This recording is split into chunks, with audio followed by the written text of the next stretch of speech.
Saudara kekasih Tuhan, pada kesempatan ini kebenaran firman Tuhan akan saya beri judul Iman harus diucapkan dan dinyatakan dalam perbuatan. Iman harus diucapkan dan dinyatakan dalam perbuatan. Saudara kekasih Tuhan, di dalam firman Tuhan pada pagi hari ini ada dua hal yang perlu untuk saudara dan saya ketahui tentang iman.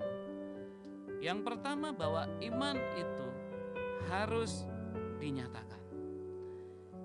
Yang kedua adalah Allah memakai orang yang beriman yang tidak menggantungkan dirinya sendiri di dalam pelayanan. Saudara kekasih Tuhan, yang pertama, iman yang harus dinyatakan. Apa yang dimaksud dengan iman yang harus dinyatakan? Saudara kekasih Tuhan, iman yang harus dinyatakan adalah iman yang direalitakan di dalam hidup dan kehidupan kita, terutama di dalam pelayanan kita. Dan ini berarti bahwa iman tersebut harus juga diucapkan. Saudara kekasih Tuhan, diucapkan atau dengan kata lain diakui dengan mulut dan dinyatakan dalam tindakan. Saudara kekasih Tuhan, kata mengaku atau mengakui dalam bahasa Inggris dikatakan confession. Confession ini atau di dalam bahasa aslinya, dalam bahasa Yunaninya, kata mengaku memakai kata gomologeo. Gomologeo ini secara harfiah berarti mengatakan hal yang sama. Mengatakan hal yang sama. Jadi mengucapkan atau mengaku berarti mengatakan hal yang sama. Atau dengan istilah yang lain juga mengaminkan. Pengakuan adalah mengatakan dengan mulut hal-hal yang sama seperti dikatakan Allah dalam firman-Nya. Di dalam 2 Korintus pasal yang keempat ayat yang ke-13. 2 Korintus pasal yang keempat ayat yang ke-13. Rasul Paulus menghubungkan hal tersebut dengan iman kita. Dikatakan di dalam ayat itu. Namun karena kami memiliki roh iman yang sama, seperti ada tertulis, aku percaya, sebab itu aku berkata-kata. Maka kami juga percaya, dan sebab itu kami juga berkata-kata. Saudara kekasih Tuhan, berkata-kata adalah cara yang wajar untuk menyatakan iman.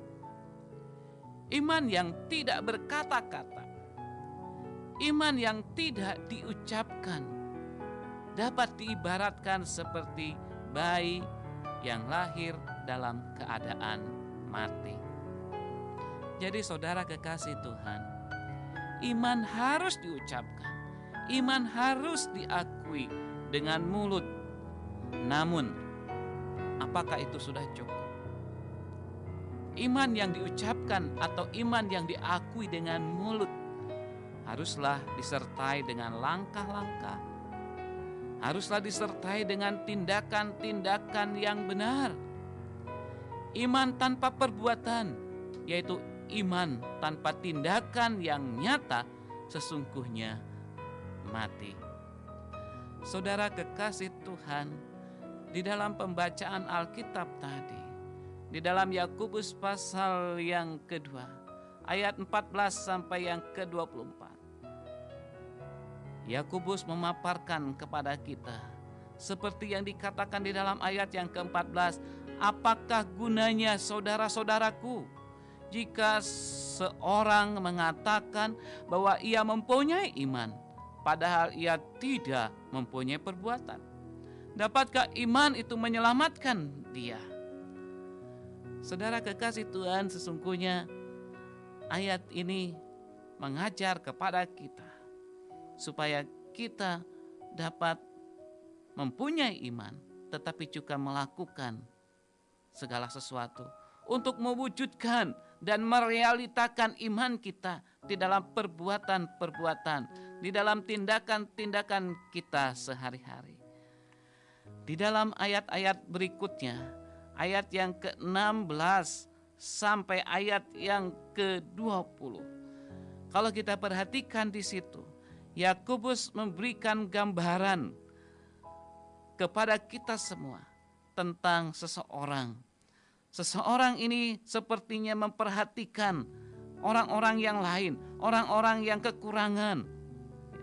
Tetapi di dalam ayat-ayat ini dikatakan bahwa orang itu hanya berkata tanpa melakukan segala sesuatu. Kalau ia mengerti kesusahan dan penderitaan orang lain, tetapi orang ini dikatakan hanya berkata-kata saja tanpa tindakan. Saudara bisa memperhatikan ayat ini, akan saya baca dengan lebih jelas. Jika seorang saudara atau saudari tidak mempunyai pakaian dan kekurangan makanan sehari-hari, dan seorang dari antara kamu berkata, selamat jalan, kenakanlah kain panas dan makanlah sampai kenyang, tetapi ia tidak memberikan kepadanya apa yang perlu bagi tubuhnya, apakah gunanya itu? Yakobus mengatakan demikian juga halnya dengan iman. Jika iman tidak disertai perbuatan, maka iman itu pada hakikatnya adalah mati. Saudara yang dikasihi Tuhan, di sini kita melihat Yakobus memaparkan tentang seseorang yang mengatakan bahwa ia beriman. Orang itu mengakui bahwa ia mempunyai iman, tetapi perilakunya tidak mendukung apa yang dikatakan. Apabila ia bertemu dengan saudara seiman yang sedang dalam keadaan kesusahan dan penderitaan, ia hanya mengucapkan kata-kata penghiburan, tetapi tidak melakukan sesuatu hal yang praktis yang menunjukkan suatu tindakan itu sendiri. Saudara-saudara, orang ini hanya melakukan penghiburan yang kosong dan tidak tulus. Yakobus mengatakan demikian juga dengan pengakuan iman kita. Jika pengakuan iman tidak dibuktikan dengan tindakan, sesungguhnya kata-kata kita yang kita ucapkan adalah kata-kata yang mati dan tidak ada realitanya. Yang menarik di sini selanjutnya bahwa sesungguhnya Yakobus ingin lebih jelas dan menjelaskan tentang arti iman disertai dengan perbuatan ini. Dengan mengambil referensinya di dalam Kejadian pasal yang ke-15 itu tentang pengalaman dari Abraham. Contoh Abraham ini saudara-saudara yang dicatat di dalam Kejadian pasal 15. Abraham mengeluh pada Allah bahwa ia belum punya ahli waris keturunannya sendiri. Lalu Allah menunjukkan kepada Abraham itu bintang-bintang sebagai jawaban baginya. Dikatakan di dalam Kejadian pasal yang ke-15 ayat yang ke-5 sampai yang ke-6, firman Tuhan mengatakan demikian di dalam Kejadian 15 ayat yang ke-5 dan yang ke-6. Lalu Tuhan membawa Abram keluar serta berfirman, coba lihat ke langit, hitunglah bintang-bintang, jika engkau dapat menghitungnya. Maka firman-Nya kepadanya, demikianlah banyaknya nanti keturunanmu. Lalu percayalah Abram kepada Tuhan. Maka Tuhan memperhitungkan hal itu kepadanya sebagai kebenaran. Bapak, Ibu, Saudara kekasih Tuhan, sungguh luar biasa ketika Yakobus kembali mengungkapkan kebenaran firman Tuhan. Pengalaman Abram bersama dengan Allah. Pada saat itu Allah menyatakan bahwa Abram benar bukan karena melakukan perbuatan-perbuatan baik yang telah ia lakukan, tetapi karena Abraham percaya pada Allah. Dan seterusnya Abraham memperlihatkan imannya melalui hal-hal yang dilakukannya.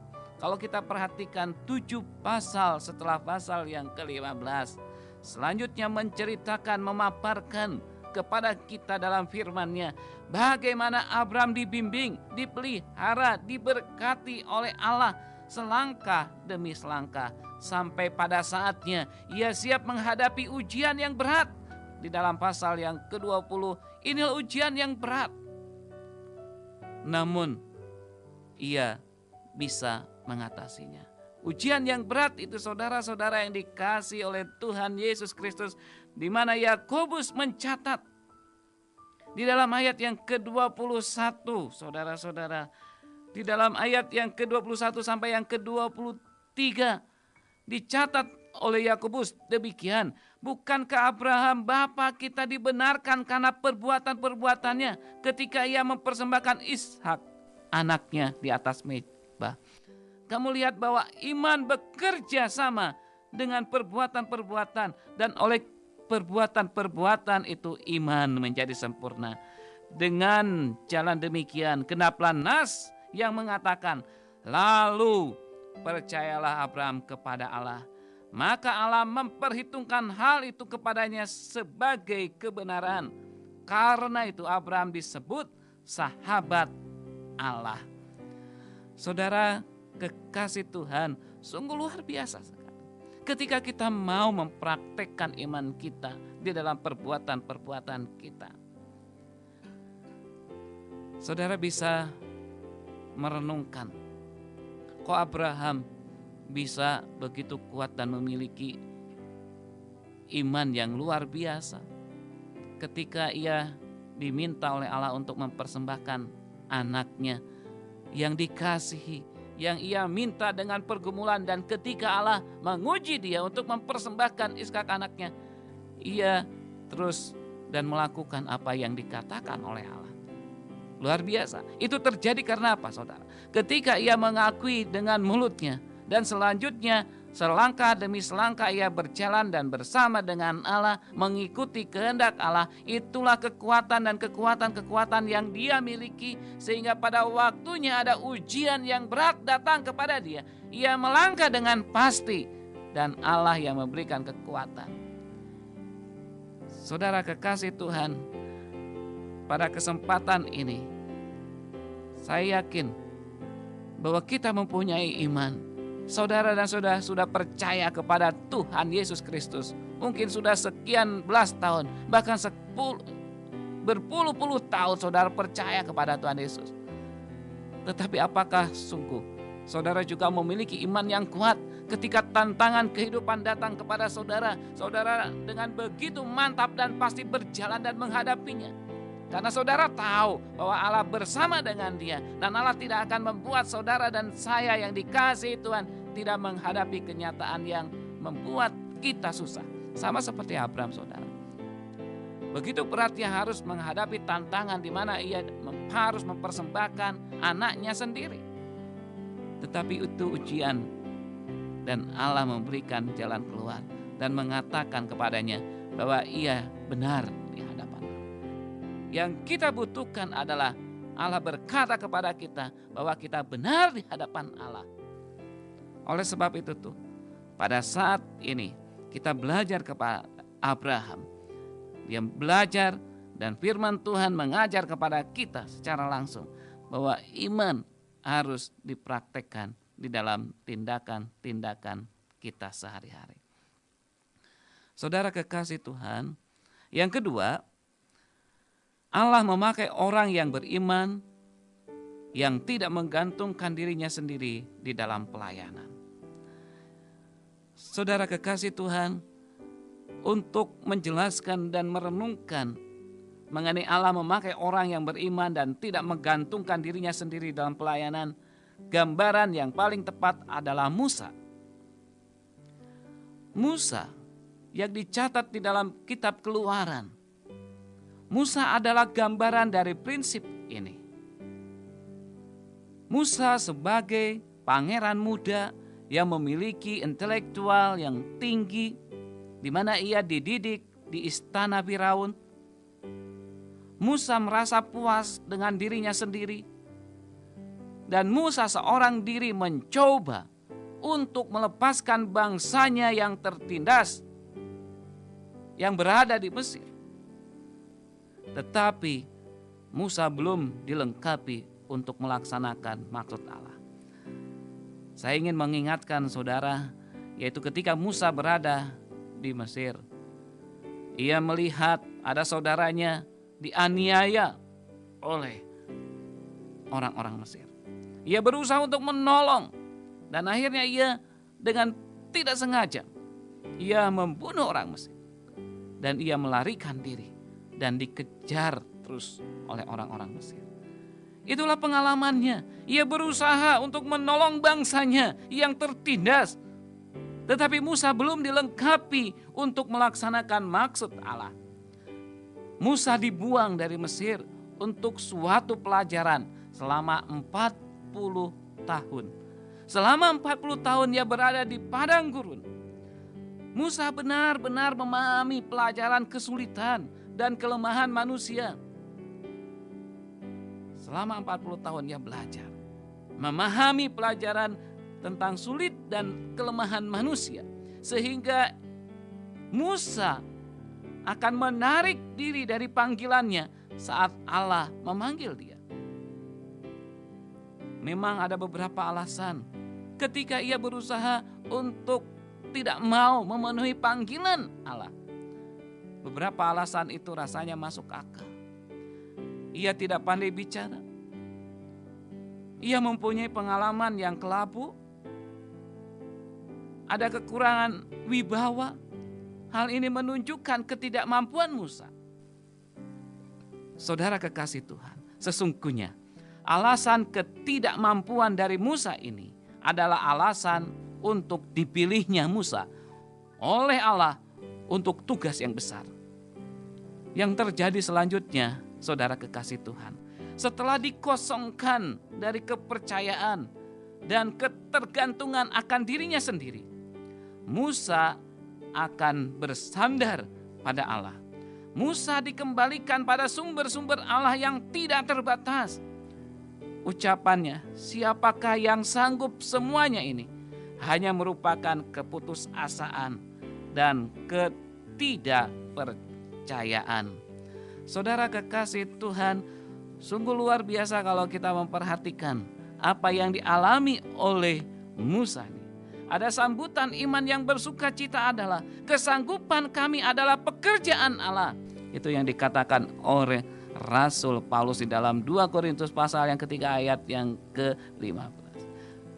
Dikatakan di dalam 2 Korintus pasal yang ketiga ayat yang ke-5, dengan diri kami sendiri kami tidak sanggup untuk memperhitungkan segala sesuatu seolah-olah pekerjaan kami sendiri. Tidak, kesanggupan kami adalah pekerjaan Allah.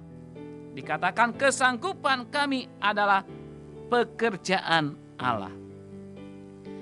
Ini berarti saudara-saudara, bahwa di dalam kehidupan kita, bahkan di dalam pelayanan kita, kita tidak boleh bergantung pada kekuatan kita. Kita tidak boleh bergantung kepada kepandaian kita, bahkan pikiran kita semata-mata sebagai manusia.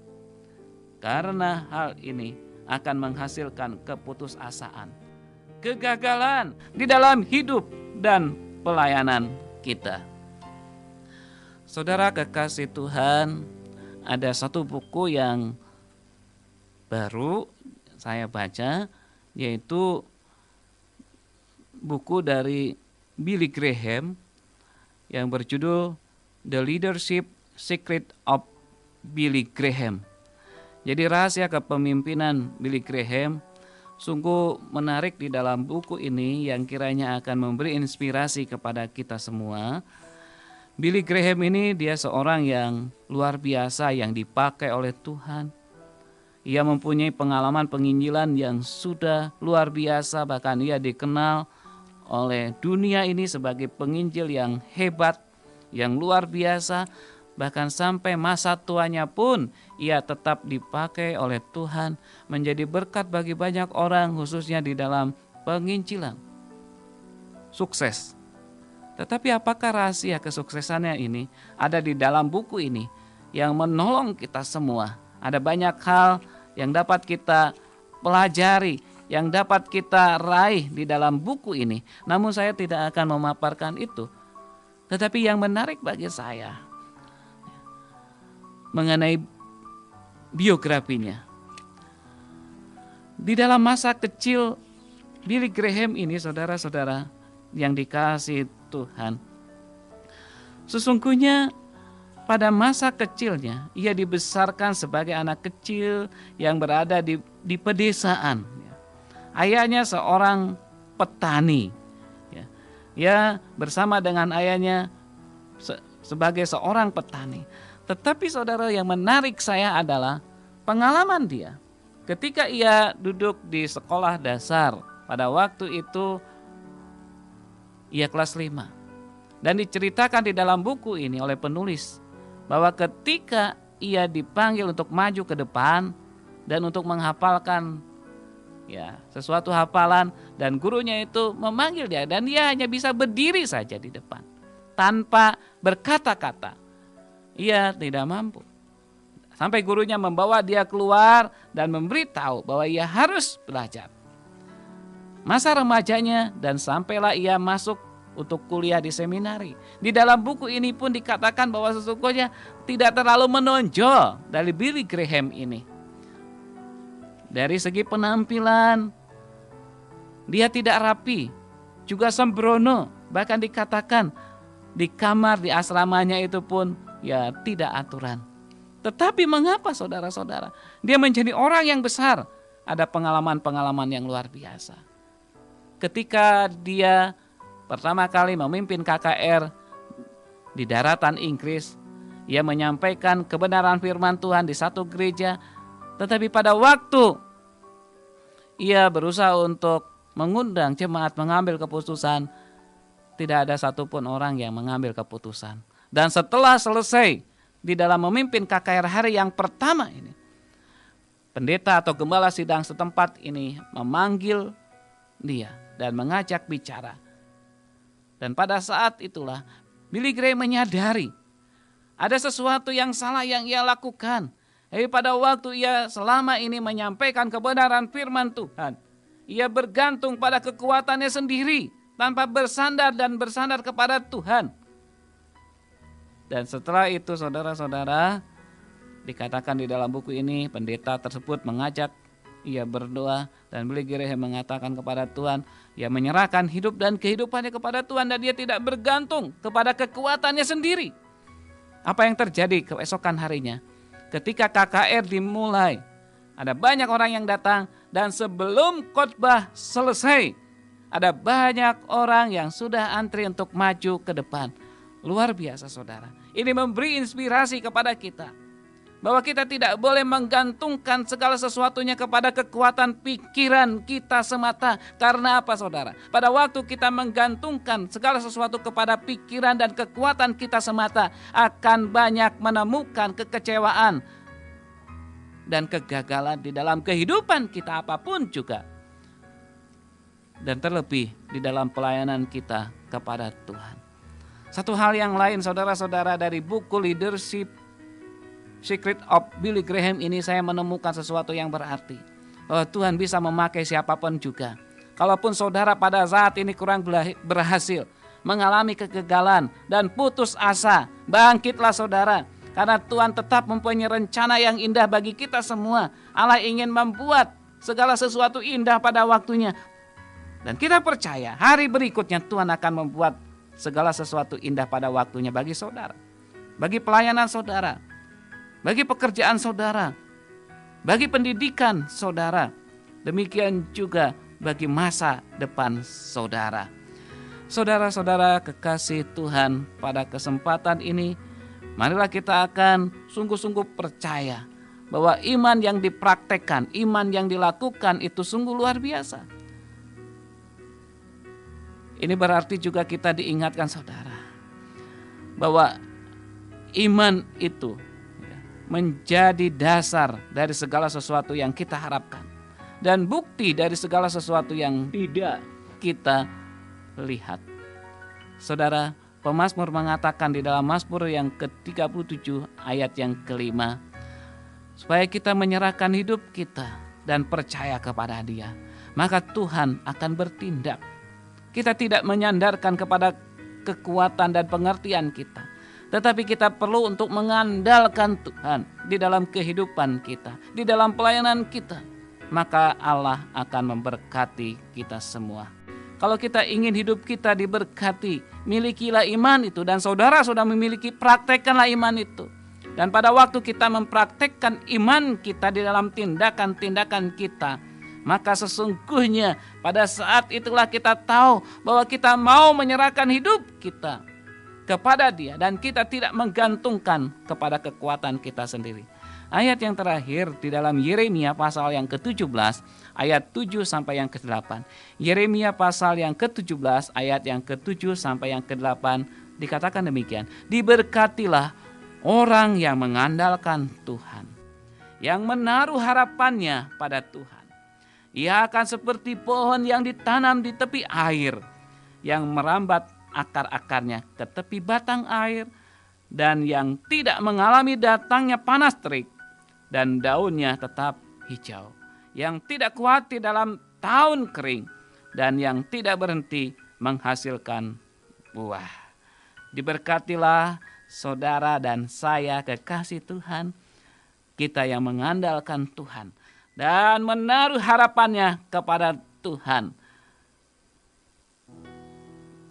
Kiranya kebenaran firman Tuhan ini memberkati kita semua.